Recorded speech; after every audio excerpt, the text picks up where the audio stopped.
Congressman Steve Scalise is House Minority Whip and a member of the House Energy and Commerce Committees. He joins us now. Congressman, thank you so much for joining our show. With apologies to Jack Nicholson in A Few Good Men, was Joe Biden right to order the code red? In other words, is this an emergency that warrants executive action?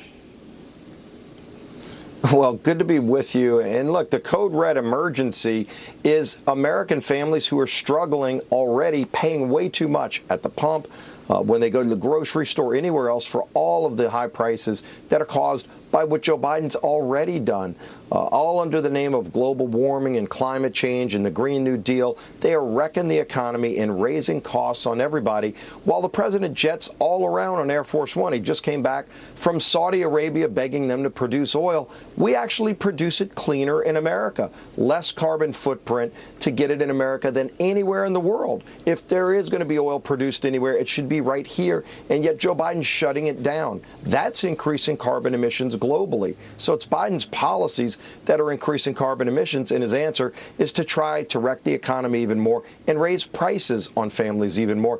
Even Democrats in his own party have rejected that here in Congress. He just doesn't get it. He won't listen to his own advisors or people that understand what he's doing to hurt families right now with higher costs. Yeah, Congressman, the New York Times poll just shows that only 1% of the American people believe that climate change is the greatest issue facing America right now. Majority of Americans, they're focused on inflation and gas prices. So from a political standpoint, what's going on here? Is he getting bad advice, or do they really believe that this 1% will move the needle for him?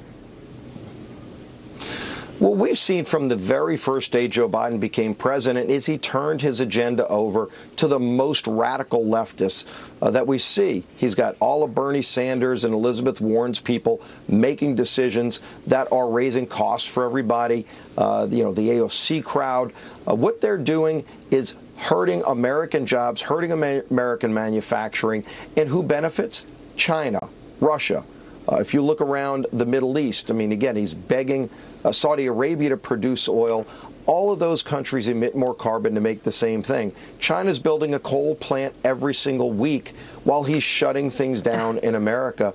They love beating up on America. That's one thing they're really good at, but nobody does it better than America. So if we're going to be making things, whether it's energy or manufacturing products that people buy, we should be doing more of it here and going and focusing on those countries that are creating the problem. Stop crushing American jobs and raising costs on families. So well we are said. putting it on a tee for China. Speaking of baseball references, Congressman, in 2017, you were shot during a congressional baseball game practice. Now a left-wing group shut down D.C. is saying this, quote, "We disrupted Brett Kavanaugh's steak dinner, and we will disrupt the congressional baseball game. The monsters tearing apart our country deserve no peace. If hundreds of us turn out to the congressional baseball game this month and risk arrest, there's a real chance we could shut the whole thing down."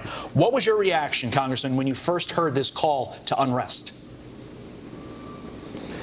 It's here we go again. The left just wants to disrupt everything. This is a game, by the way, that raises money for charities in D.C. We last year raised over $1.5 million for local groups like Boys and Girls Club, and they want to shut that down. I guess they don't care about those kids that benefit from this. It's one opportunity where Republicans and Democrats can come together to do something good, and that's what they want to shut down.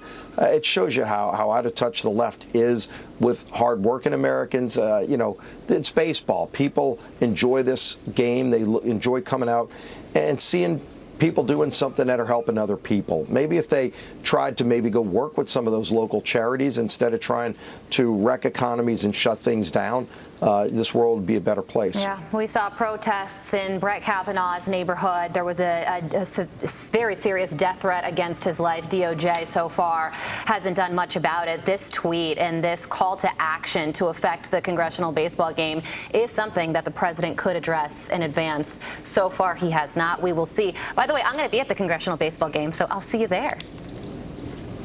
We want to see you back out here, Carla. You're our good luck charm last year when the Republicans won. We want you back. Congressman, you got to leave it there. She led to that Stubby home run.